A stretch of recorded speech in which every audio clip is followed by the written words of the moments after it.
आप सब लोगों का हमारे इस यूट्यूब चैनल में। मेरा नाम है रोहित लगस और आज इस वीडियो में हम लोग बात करने वाले हैं यस बैंक लिमिटेड के बारे में। क्वार्टर टू के रिजल्ट के बाद सीईओ का कुछ बयान आया, उसको हम समझेंगे। मंडे को क्या हो सकता है उसके बारे में भी डिस्कस करेंगे, तो इस वीडियो को आप लोग एंड तक यहाँ पे ज़रूर देखना। तो चलिए करते हैं इस इंपॉर्टेंट वीडियो को शुरू। मैं आप सभी के लिए लेकर आया हूँ एक व्हाट्सएप कम्युनिटी और टेलीग्राम ग्रुप। क्या होता है, एक दिन में काफ़ी सारी न्यूज़ेस आती है और सबके वीडियोस बनाना पॉसिबल नहीं हो पाता है, तो जो न्यूज़ेस बच जाती है वो हम हमारे टेलीग्राम ग्रुप और व्हाट्सएप कम्युनिटी पे शेयर करते हैं। और भी कई तरह के न्यूज़ेस लाइक डिविडेंड स्टॉक स्प्लिट्स की कोई न्यूज़, बोनस की कोई न्यूज़, और जो बीएससी पे ऑफिशियल पीडीएफ जो अपलोड होती है क्वार्टरली रिजल्ट्स की, वो भी हम यहाँ पे अपलोड करते हैं। तो अगर आपको हमारे इस ग्रुप को ज्वाइन करना है तो इसकी जो लिंक है वो आपको कमेंट सेक्शन में मिल जाएगी। इसके शेयर प्राइस की बात करें तो 2.60% की गिरावट जो है वो देखने के लिए मिल रही है हमें। अगर हम बात करें इसके लास्ट ट्रेडिंग सेशन में, तो मतलब क्या ऐसा हो गया था कि क्वार्टर टू के रिजल्ट के आसपास भी हमें इस शेयर में इतनी ज़्यादा गिरावट देखने के लिए मिली।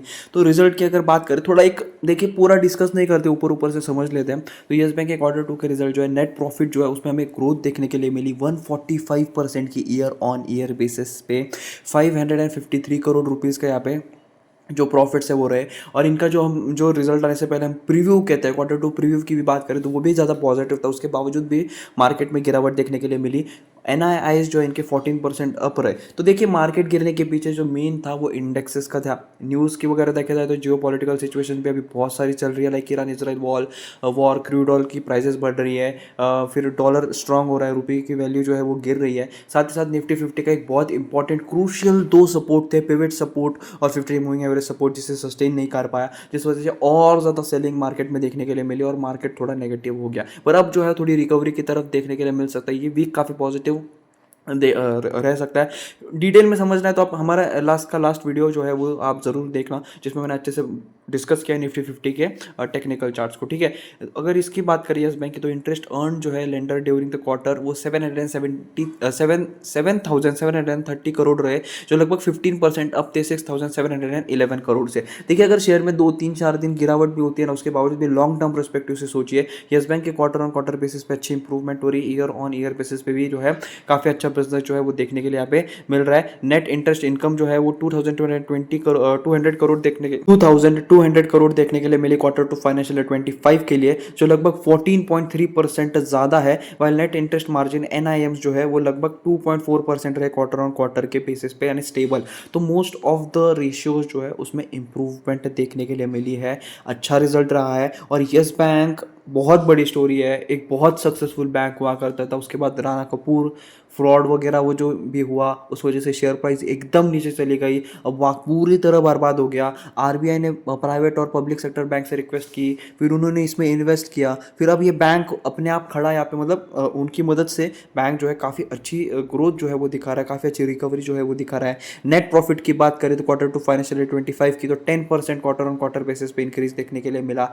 ऑपरेटिंग प्रॉफिट जो है उस वो 975 करोड़ रहा, जो 21.7% ईयर ऑन ईयर बेसिस और 10.2% क्वार्टर ऑन क्वार्टर बेसिस पे इंप्रूव, यानी क्वार्टर ऑन क्वार्टर बेसिस पे धीरे धीरे धीरे इंप्रूव कर रहा है। ईयर ऑन ईयर बेसिस पे और थोड़ा तेज़ी से जो है वो इम्प्रूवमेंट देखने के लिए मिल रही है। सोचिए आप 15 से 20% अगर कोई कंपनी हर साल इम्प्रूव करे, शेयर प्राइस 10 से 12% से भी बढ़े, तो कहाँ वो शेयर चला जाएगा। मतलब बहुत ही सक्सेसफुल हम कह सकते हैं कि 20 to 25% के आसपास के अगर आप ग्रोथ दिखा रहे हो तो अपने आप में ये बहुत ही ज़्यादा बेहतरीन है ईयर ऑन ईयर बेसिस पे। और क्वार्टर ऑन क्वार्टर बेसिस यानी 3-3 महीने बाद जो क्वार्टर आता है बेसिकली, उसमें आप 10 से 12% का ग्रोथ दिखा रहे हो, तो बहुत अच्छा बिजनेस जो है आप यहाँ पे कर रहे हो।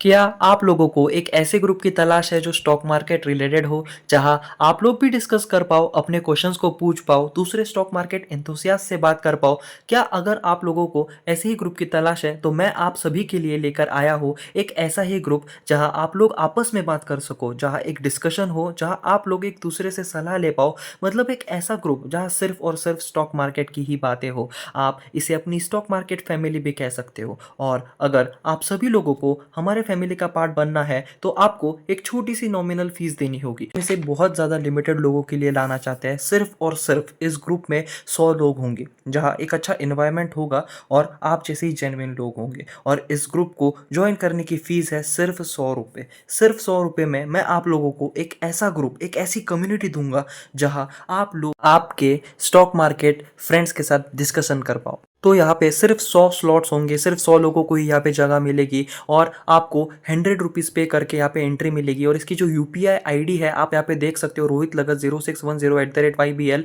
जो आपको डिस्क्रिप्शन बॉक्स में भी मिल जाएगी। ये आपको पे करना है और पे के साथ आपको एक नोट का ऑप्शन भी दिखेगा जहाँ पे आपको आपका नाम और आपका फ़ोन नंबर यहाँ पे सेंड करना है, जिससे मैं आप लोगों को ग्रुप में ऐड कर पाऊँ। इनके जो ग्रॉस एनपीएस रहे उसमें भी डिक्लाइन। अब एनपीए क्या होता है? Non performing asset. इनके पास कुछ ऐसे एसेट्स जो परफॉर्म नहीं करके दे रहे, यानी समझो मैं बैंक को मैंने लोन दिया, या फिर आप बैंक को आपने मुझे लोन दिया और मैं अब आपको इंटरेस्ट नहीं दे रहा हूँ, तो वो आपका एक एनपीए बन गया। यानी आप यहाँ पे मेरे इंटरेस्ट से आपकी अर्निंग हो रही थी पर अब मैं इंटरेस्ट दे नहीं रहा हूँ, तो आपका वो नॉन परफॉर्मिंग एसेट हो गया, क्योंकि आपने जो मुझे लोन दिया वो एक एसेट आपने मुझे दिया जिसके बदले में आपको इंटरेस्ट देने वाला था जो अब मैं नहीं दे रहा हूँ, तो उस वजह से वो आपका एनपीए बन गया, नॉन परफॉर्मिंग एसेट। तो वैसे ही ग्रॉस एनपीए जो है उसमें डिक्लाइन देखने के लिए मिला है, और जब एनपीएस कम होते हैं तो अच्छी बात होती है, ठीक है। तो ये जब एनपीएस गिरते हैं, डिक्लाइन होते हैं, तो उसे पॉजिटिव माना जाता है। ईयर ऑन ईयर और सिक्वेंशियल बेसिस पे 1.6% जो पहले था क्वार्टर 2025 में, इस बार देखने के लिए मिला। इससे पहले क्वार्टर 1 में वो 1.7% के आसपास यहाँ पे हुआ करता था और 2% क्वार्टर 2 फाइनेंशियल ईयर 24 के आसपास। यानी क्वार्टर 2 फाइनेंशियल ईयर 24 में 2% था, क्वार्टर 1 फाइनेंशियल ईयर 25 में 1.7 हुआ और क्वार्टर 2 फाइनेंशियल ईयर 25 में 1.6%। यानी धीरे धीरे धीरे धीरे इनके जो ग्रॉस एनपीएस है वो कम होते जा रहे हैं, और ये अपने आप में एक बहुत अच्छी बात है। और इनके जो एनपीएस जो है वो फ्लैट रहे क्वार्टर ऑन क्वार्टर बेसिस पे 0.5%, while declining by 40 BPS on year basis. तो थोड़ा ऊपर नीचे जो है एनपीएस में देखने के लिए यहाँ पे मिल रहा है। अब सबसे इंपॉर्टेंट बात पे आते हैं, रिटेल स्लीपेज क्या होता है। अब बेसिकली जो प्रशांत कुमार ने क्या कहा उसके बारे में बात करेंगे। तो रिटेल स्लीपेज क्या होता है, उसको एक डेफिनेशन आप देख लीजिए। Occurs when an order is executed at a price greater or lower than the quoted price. एक कोटेड प्राइस है जिसके ऊपर या फिर नीचे अगर ऑर्डर एग्जीक्यूट हो जाता है तो उसे रिटेल स्लीपेज कहते हैं। ये कब होता है? जब मार्केट की वॉलेटिलिटी बहुत ज़्यादा हो या फिर मार्केट में लिक्विडिटी काफ़ी लो हो। Exposure to slippage risk can be minimise by trading during hours of highest market activity and in low volatility markets. तो हाई वॉलेटाइल जब रहता है मार्केट और मार्केट की लिक्विडिटी कम होती है, तब ये स्लीपेजेस जो है वो देखने के लिए मिलते हैं। और ये न्यूज़ जो मैं अभी डिस्कस कर रहा हूँ, जो प्रशांत कुमार सर ने यहाँ पे कहा, वो इसी से रिलेटेड है, तो सोचा थोड़ा आपको डेफिनेशन दे दूँ। यस बैंक में 35 से लेकर 40% का रिटेल फ्रेश स्लीपेज जो है वो देखने के लिए मिला है from unsecured portfolios in quarter 2 financial year 25 से सीईओ प्रशांत कुमार। न्यूज़ आपको पहले ही इसमें समझ आ गई होगी कि जो इनका स्लीपेज है, रिटेल स्लीपेज है, वो 35 से लेकर 40% यहाँ पर रहा है, और ये अनसिक्योर्ड पोर्टफोलियोज में देखने के लिए मिला है क्वार्टर 2 के फाइनेंशियल ईयर 25 में, ऐसा सीईओ प्रशांत कुमार ने यहाँ पे कहा है। इन जुलाई सितंबर क्वार्टर जो लेंडर है उन्होंने 1179 करोड़ के फ्रेश रिटेल स्लीपेज यहाँ पे दिखाई दे एज पर इन्वेस्टर्स प्रेजेंटेशन।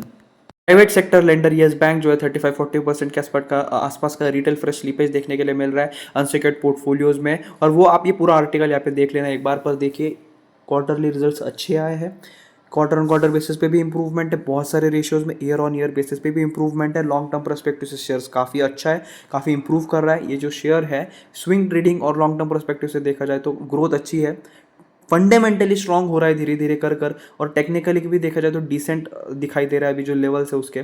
पर देखा जाए ना तो अभी मार्केट जैसा रिएक्ट करता है ना वो बहुत ज़्यादा मैटर करेगा। अगर निफ्टी बैंक निफ्टी में गिरावट होती है तो येस बैंक आपको अपर सर्किट देखने में नहीं देखने के लिए मिलेगा, क्योंकि मार्केट जिस दिशा में जाएगा येस बैंक भी उसी दिशा में जाएगा बाय डिफॉल्ट। हम कहते हैं कभी कभी एक्सेप्शन हो जाता है कि मार्केट बहुत गिर गया और एक शेयर में अपर सर्किट लग गया, पर मोस्टली जैसा जैसा मार्केट मूव करेगा वैसे वैसे शेयर प्राइस भी मूव करेगी। तो निफ्टी 50 और निफ्टी बैंक निफ्टी जो है हमारे लिए बहुत ज़्यादा क्रूशियल पॉइंट हो जाता है। अगर निफ्टी 50 बैंक निफ्टी में तेज़ी आती है तो येस बैंक के शेयर में भी तेज़ी देखने के लिए मिलेगी। वैसे क्वार्टरली रिजल्ट्स अच्छे आए हैं, ईयर ऑन ईयर बेसिस पे काफ़ी अच्छे हैं, क्वार्टर ऑन क्वार्टर बेसिस पे भी डिसेंट परफॉर्मेंस, डिसेंट से भी अबाउ डिसेंट हम कह सकते हैं, अबाउ एवरेज परफॉर्मेंस जो है वो देखने के लिए मिला है। तो जैसा निफ्टी 50 बैंक निफ्टी परफॉर्म करेगा वैसा शेयर भी परफॉर्म कर सकता है। और निफ्टी 50 के ऊपर मैंने डिटेल्ड वीडियो डाला है, 2-3 वीडियोस पहले ही यहाँ पे रहेगा, उसको आपको देखना है यहाँ पे कि मैंने शायद उस थंबनेल में लिखा कि मार्केट क्यों गिर रहा है या फिर क्यों गिरावट हो रही है, तो उसमें भी मैंने अच्छे से एक्सप्लेन किया है कि क्या वजह थी निफ्टी 50 की, कुछ इंपॉर्टेंट लेवल्स की, और एक बहुत क्रूशियल सपोर्ट के पास पहुंच चुका है निफ्टी 50। अगर ये सस्टेन कर गया तो शेयर में काफ़ी अच्छी खासी तेज़ी देखने के लिए मिल सकती है, इंडेक्स में काफ़ी अच्छी तेज़ी देखने के लिए यहाँ पे मिल सकती है। इनकी जो टोटल एनपीए एनपीएस थे वो 1168 करोड़ डाउन देखने के लिए मिल रहे हैं।